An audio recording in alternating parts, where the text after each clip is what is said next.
À la une de cette édition, la première session ordinaire du conseil municipal de Lakota s'est tenue. Nanan Kofi Marcelin, le chef de l'Eburni Village Kane, a été investi. À voir également dans cette édition les explosions de joie après la qualification des éléphants de Côte d'Ivoire pour la finale de la Cannes 2023. Et puis à San Pedro, le ministère des Ressources animales et halieutiques et le COCAN ont organisé une formation sur les bonnes pratiques d'hygiène en restauration. Bienvenue au rendez-vous de l'information sur Business 24 Africa, votre télé utile. Débutons en nous rendant à Lakota, dans le sud-ouest de la Côte d'Ivoire, où la première session ordinaire du conseil municipal a eu lieu à la salle de mariage de la mairie. C'était sous la présidence du premier magistrat de la commune, Prince Arthur Dali, et du préfet du département, Lassina Binaté. Ont également honoré de leur présence à cette session les sénateurs du Lodjibois, les autorités coutumières, religieuses et les responsables d'ONG. Reportage Djekou de Silva, Richard Akeki et Konena Nogo pour le commentaire. L'ordre du jour principal de cette session était l'examen et adoption du projet de budget primitif au titre de l'année 2024. De 501 538 000 francs CFA, il a été adopté à l'unanimité. Ce budget primitif est en hausse par rapport au budget 2023 qui était de 432 488 000 francs CFA. Regrettant l'enveloppe de l'État reversée à la municipalité au titre des impôts, Prince Arthur Dali a invité tous ses collaborateurs pour la mise en place d'une stratégie de recouvrement pour augmenter les recettes propres à la commune. Mais nous avons aussi marqué notre préoccupation sur les quotes-parts d'impôts qui nous sont reversés. Et ça, c'est un véritable problème parce que nous ne connaissons pas le mode de calcul. Mais Lakota a bénéficié en l'année 2023 de 34 millions, je l'ai dit, de quotes-parts d'impôts, c'est-à-dire l'impôt qui nous est reversé par l'État. Et je trouve que c'est très peu. Pour le premier magistrat de la commune, la priorité sera mise sur la salubrité de Lakota. Et nous avons aussi confirmé notre intention de recouvrer les taxes. C'est vrai, on a besoin de quotes-parts d'impôts, on a besoin de la subvention de l'État, mais pour mieux nous développer et il faut que nous-mêmes, nous augmentons nos recettes propres. Présent à cette session, le préfet Lassina Binaté et la sénateur Aoussa ont promis d'accompagner le maire. Donc nous ne pourrons que souhaiter au monsieur le maire et à son conseil municipal vraiment bon vent. Le maire a besoin de l'appui de toutes les populations. D'abord pour que les populations expriment effectivement leurs besoins qui doivent être pris en compte par les différents programmes qui vont être mis en place par la municipalité. Notons qu'à ce premier conseil municipal de 2024 de la mairie de Lakota, tous les points ont été adoptés à l'unanimité par les 40 conseillers présents sur les 50. Poursuivons cette édition avec l'actualité relative à la Cannes 2023, 34e édition organisée par la Côte d'Ivoire. À l'initiative de Sa Majesté Chifizier Jean Gervais, secrétaire permanent des rois et chefs traditionnels d'Afrique, les chefs traditionnels de Côte d'Ivoire ont créé un village Cannes pour la 34e édition de la Coupe d'Afrique des Nations. Dénommé Eburni Village Cannes 2023, cet espace convivial est dirigé par Nanan Kofi Marcelin, premier vice-président du Conseil supérieur des chefs de Côte d'Ivoire. Il a été officiellement investi ce 8 février 2024. Konena Nogo et Richard Akiki. Les chefs traditionnels de Côte d'Ivoire ont aussi leur village Cannes. Implanté au sein du palais d'Eburni, ce village Cannes est dirigé par le premier vice-président du Conseil supérieur des chefs de Côte d'Ivoire. Nana Kofi Marcelin a donc été investi ce mercredi 7 février 2024 dans ses fonctions de chef de l'Eburni Village Cannes. Une investiture faite par ses pairs en présence des autorités sécuritaires.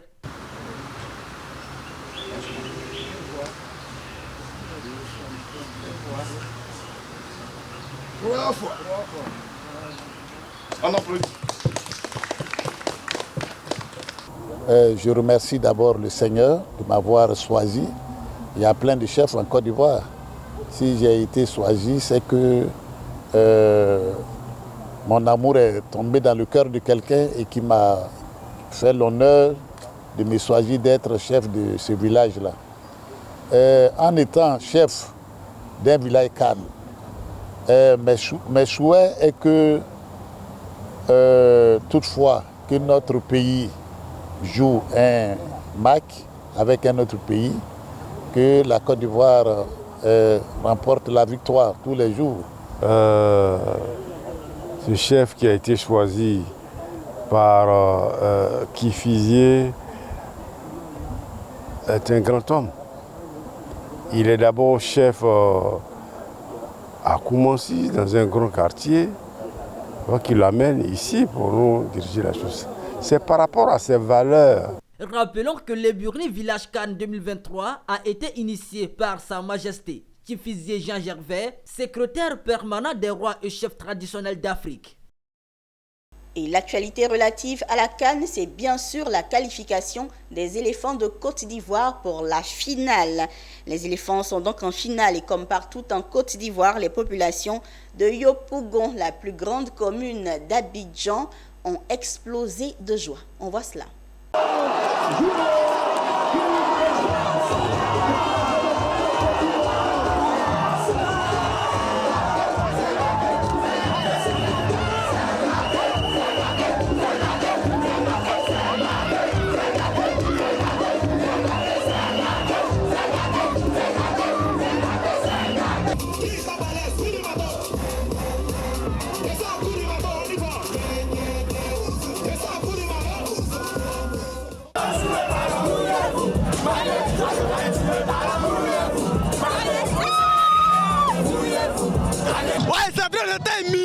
On était humiliés devant les gens. Aujourd'hui, on a fermé pour les gens.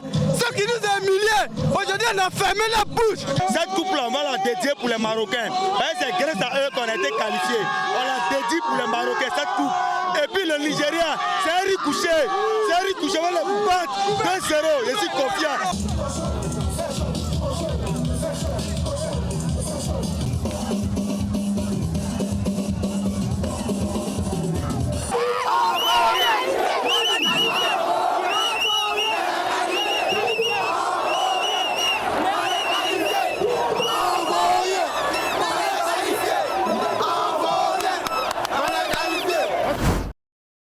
Véritable explosion de joie. Rendons-nous à Abouasso pour le constat à la place Alexis et Tché-Elengan où étaient réunies les autorités administratives pour suivre le match Côte d'Ivoire-RDC. Et voyons également la joie dans les rues d'Abouasso. Reportage. Nous sommes à la mi-temps du match Côte d'Ivoire-RDC. Ces supporters des éléphants réunis dans ce village Cannes dansent, expression de l'espoir qu'ils placent en leur équipe. Cet espoir est concrétisé à la reprise par Sébastien Haller. Il marque le but de la victoire. Quand l'arbitre siffle la fin du match, c'est le délire à la place Alexis et Tché-Elengan. Le préfet des régions est heureux. C'est la CAN du siècle. Le président de la République, le président de l'Assemblée et toute la Côte d'Ivoire. Dieu est un autre joueur pour la Côte d'Ivoire. Aujourd'hui, on doit même si nous jouons 5, Dieu fera le reste. Aujourd'hui, on doit vive la Côte d'Ivoire. Vive les éléphants. Vive Pour ses supporters, cette victoire est l'assurance d'un troisième sacre pour les éléphants de Côte d'Ivoire. Jamais 203. C'est dans ça qu'on est actuellement. Félicitations à toute la Côte d'Ivoire. Et puis, c'est la victoire, c'est la finale. Dans les rues d'Abouasso, c'est aussi le délire.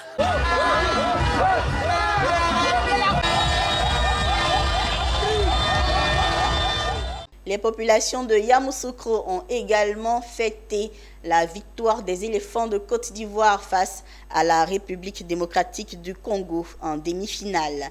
Suivez le reportage de notre correspondant qui s'est rendu au quartier Alédio.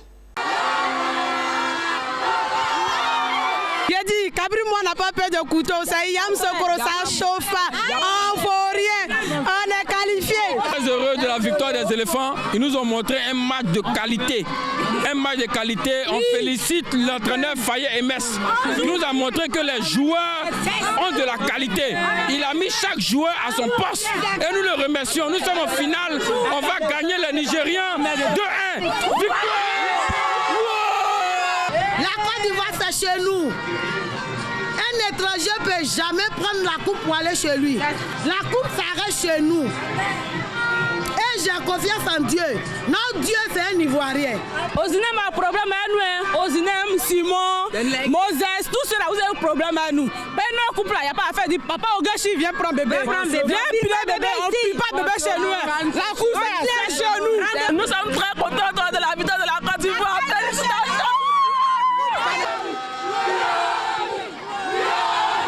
Le pays tout entier vibre et célèbre la victoire des éléphants de Côte d'Ivoire à Tanda, à 60 km de Bondoukou, dans le nord-est de la Côte d'Ivoire. Cette victoire qui permet à l'équipe ivoirienne de football de se qualifier pour la finale a été célébrée avec ferveur par les populations. Suivons ce résumé que nous propose notre correspondant à Bondoukou, Anissé Kwadjo.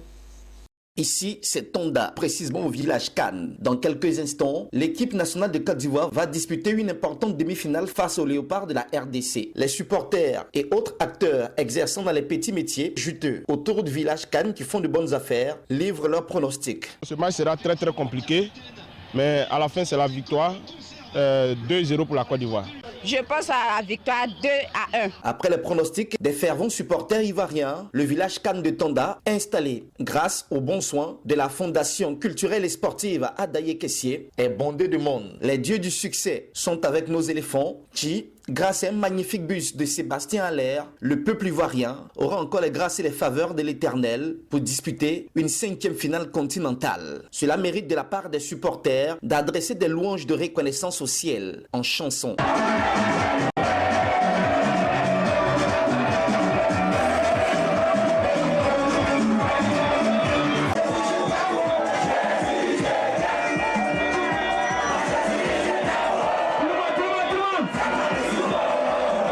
Cette finale est une finale de réconciliation, c'est une finale de cohésion sociale autour de la nation ivoirienne. Le président de la République, son Excellence M. Alassane Ouattara l'a dit, il n'y a jamais 203. Les Ivoiriens n'ont pas cru, mais on constate que nous allons effectivement vers la victoire.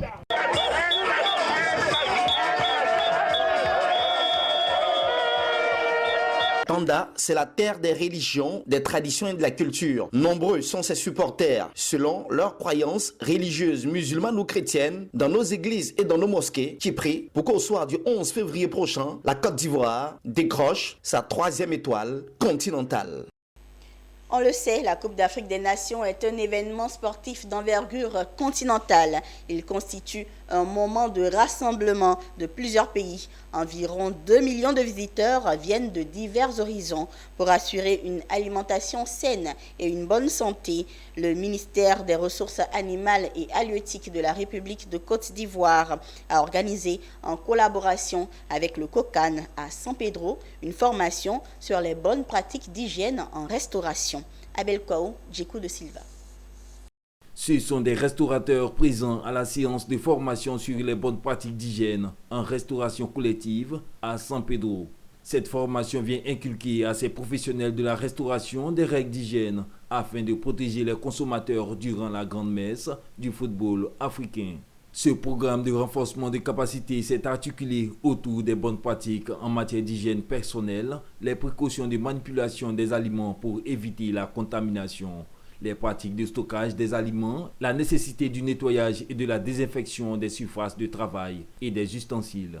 Le docteur Keita Mori a donné des conseils d'usage aux participants avant de rappeler la nécessité de cette formation. Cette formation a pour but de garantir les denrées qui seront servies pendant cette période qui va durer d'1 mois. Voilà, nos attentes après cette formation en provenance de nos acteurs qui sont dans le domaine des denrées animales et d'origine animale, qui sont réellement des denrées fortement consommées pendant les périodes de grandes rencontres, pendant les périodes des fêtes. Vraiment, pour nous, cette Coupe d'Afrique des Nations est une fête. L'hygiène, c'est la première action de prévention de toute maladie. Les auditeurs ont témoigné leur satisfaction aux initiateurs pour toutes ces connaissances acquises. Partant d'ici, vraiment, je suis enrichi. Il y a beaucoup de choses vraiment qui m'ont été apportées, plus. Même si j'avais déjà une idée de ça, avec cette formation, j'ai beaucoup appris. En tout cas, je pars vraiment enrichi. Nous avons appris beaucoup de choses. Nous avons appris que, par exemple, nous qui allons au marché, nous ne devons pas mélanger les légumes et la viande, le poisson. Alors, cela nous permet de bien conserver nos aliments pour permettre à tous ceux qui viendront pendant la CAN se restaurer dans nos restaurants, d'aller sains et saufs et d'être satisfaits pour la CAN. La séance de formation sur les bonnes pratiques d'hygiène en restauration collective pour les restaurateurs s'est achevée par la remise de plusieurs kits à l'ensemble des participants. Cette activité contribue à soutenir ces professionnels aux bonnes pratiques d'hygiène dans leurs différents domaines de restauration. Parlons d'action sociale à présent. L'Amicale des femmes fonctionnaires de Couteau vient de faire des dons à la maternité. Cette action vise à sensibiliser les mamans afin qu'elles s'approprient les consultations prénatales durant leur grossesse et la vaccination régulière des bébés après l'accouchement. Le reportage de Ouattara Daouda. Dans le but de sensibiliser les femmes à s'approprier les consultations prénatales durant leur grossesse et vaccination régulière des bébés après l'accouchement, l'Amicale des femmes fonctionnaires et épouses des fonctionnaires de Couteau, AFFK, vient de faire des dons aux nourrices de l'hôpital, dont en nature composée de couches, de vêtements et de produits détergents. Notre objectif, c'est de sensibiliser nos sœurs. Parce qu'ici, généralement, elles n'aiment pas venir se faire consulter. Elles sont enceintes, elles ont l'habitude de rester à la maison et puis accoucher même souvent à la maison. Donc on a voulu faire ce don-là pour nos sœurs, en tout cas nécessiteuses, celles qui n'ont pas vraiment beaucoup de moyens pour leur bébé. On a voulu faire ce don-là en leur donnant, leur dire aussi combien de fois il est important de faire ces consultations et d'accoucher en sécurité à l'hôpital. Nous sommes vraiment surpris ce matin. Je suis vraiment très heureuse pour ce don qu'elles nous ont fait. Que Dieu les bénisse richement et qu'elles puissent continuer dans ce voie pour les prochaines dames qui vont accoucher. Mes félicitations pour le geste que vous posez ce jour. Cela démontre en tant que femme, en tant qu'épouse, en tant que mère, que vous avez la main sur le cœur. Soyez-en remerciés. Parrainé par Mme Aïssata Ba, épouse Koulibaly, chargée de mission de l'entreprise Chimé Inter, par la voix de son représentant, elle a exhorté les femmes enceintes à fréquenter les centres de santé et réduire les risques liés à l'accouchement. De dire aux femmes de tout faire pour venir à leur consultation prénatale, venir à tous les rendez-vous à l'hôpital. Parce qu'en venant à l'hôpital, ça vous épargne de beaucoup et les dons qui seront remis aux dames de prendre usage de ces dons. Créée en 2018, l'Amicale des femmes fonctionnaires et épouses fonctionnaires de Couteau s'est donnée pour mission de promouvoir l'union et l'entraide entre ses membres et la solidarité à l'égard de toute personne dans le besoin. En image pour finir, la Société financière internationale et le gestionnaire d'actifs Social Investment Manager and Advisor ont lancé une obligation solaire verte de 150 millions de dollars afin d'améliorer le paysage solaire commercial et industriel en Afrique. L'obligation soutiendra la croissance de développeurs locaux de projets solaires de moins de 5 MW axés sur l'industrie manufacturière, les services, l'éducation, la santé et l'agroalimentaire. Et puis le fournisseur d'infrastructures télécom canadien Nooran Wireless est en bonne voie pour obtenir un prêt de 15 millions de dollars pour financer la construction de 800 sites télécoms supplémentaires en Afrique. Nooran cherche à diversifier ses sources de financement pour poursuivre l'expansion de son réseau en Afrique. Voilà qui met un point final à cette édition que j'ai eu le plaisir de vous présenter sur Business 24 Africa. Très bonne suite de programme.